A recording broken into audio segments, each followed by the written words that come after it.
നിങ്ങളുടെ favourite shows ഇനി ഒരിക്കലും മിസ്സാവില്ല. ഇപ്പോൾ C5 കാണും നിങ്ങളുടെ ഫേവറേറ്റ് ഷോ തികച്ചും സൗജന്യമായി. കുറച്ചു മതി. അല്ല, താൻ കഴിക്കുന്നില്ലേ? പ്രസാദേട്ടൻ കഴിച്ചോ? വിളമ്പി തരണ്ടേ? ഞാൻ അത് കഴിഞ്ഞിട്ടിരുന്നോളാം. അത് വേണ്ട, എന്റെ കൂടെ ഇരുന്നാ മതി. എങ്കിൽ ഞാൻ വിളമ്പിയിട്ടിരുന്നോളാം.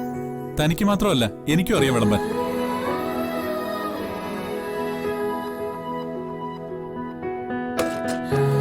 ഇരിക്കും.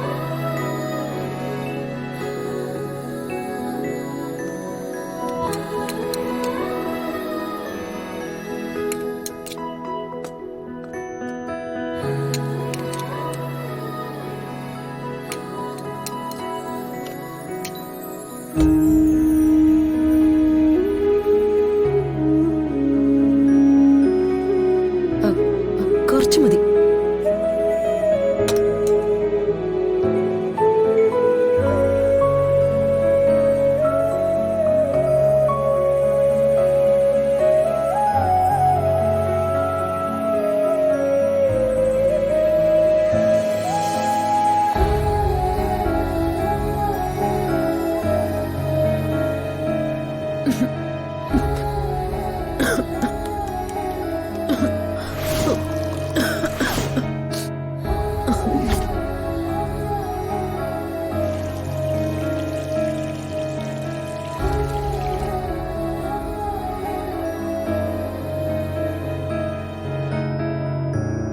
പ്രസാദേട്ടന് വലിയ വിശപ്പൊന്നും ഉണ്ടായിരുന്നില്ലല്ലേ?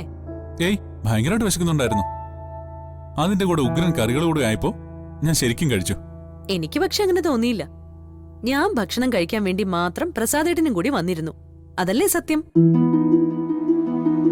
എനിക്ക് പ്രസാദേട്ടനെ നന്നായിട്ട് അറിയാം, കൈവെള്ളയിലെ രേഖ പോലെ. വെറുതെ പറഞ്ഞതല്ല. പ്രസാദേട്ടന്റെ ഓരോ മാറ്റവും ഏറ്റവും ആദ്യം മനസ്സിലാക്കുന്ന ആളാ ഞാൻ. പക്ഷേ എന്നിട്ടും പലപ്പോഴും പ്രസാദേട്ടൻ എനിക്ക് പിടിതരാതെ നടക്കുക. എന്തുകൊണ്ടാ അതെന്ന് ആലോചിച്ചിട്ട് ഒരു രൂപവും കിട്ടുന്നില്ല. അതൊക്കെ അഞ്ജലിക്ക് വെറുതെ തോന്നുക.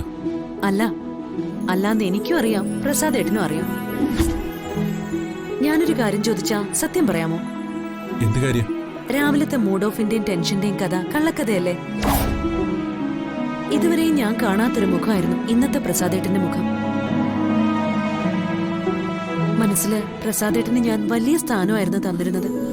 അടുപ്പവും ബഹുമാനവും മാത്രമേ എനിക്ക് തോന്നിയിട്ടുള്ളൂ. പക്ഷേ എന്നിട്ടും പ്രസാദേട്ടൻ എന്നോട് ദേഷ്യപ്പെട്ടു, വല്ലാത്ത രീതിയിൽ ശകാരിച്ചു. അതിനർത്ഥം ഞാൻ എന്തോ തെറ്റ് ചെയ്തു എന്ന് തന്നെയാ. ഉണ്ട്, എനിക്കറിയാം. എന്തായാലും തുറന്നു പറയാം. നാളെ അതേ തെറ്റ് ആവർത്തിച്ച് പ്രസാദേട്ടന്റെ മുൻപിൽ കുറ്റക്കാരിയാവാൻ എനിക്കിഷ്ടമല്ല. ഒരു വാക്കുകൊണ്ടുപോലും പ്രസാദേട്ടൻ എന്നെ നോവിച്ചാ അത് ഞാൻ സഹിക്കില്ല. അതുകൊണ്ടാ ഞാൻ ചോദിക്കുന്നത്, അത്രയൊക്കെ പറയാൻ മാത്രം എന്ത് കുറ്റമാ ഞാൻ ചെയ്തത്? ഒന്നുമില്ലെന്ന് ഞാൻ തന്നെ പറഞ്ഞില്ലേ, പിന്നെന്തിനാ വീണ്ടും വീണ്ടും ചോദിക്കുന്നേ? ചോദിക്കും. ശരിയായ ഉത്തരം കിട്ടുന്നതുവരെ ഞാൻ ചോദിക്കും. കാരണം അത്രയ്ക്ക് വിഷമിച്ചു, സങ്കടപ്പെട്ടു ഞാൻ. അതെന്ത് കാരണം കൊണ്ടാണെന്ന് അറിയാനുള്ള അവകാശം എനിക്കില്ലേ? പറ പ്രസാദേട്ടാ.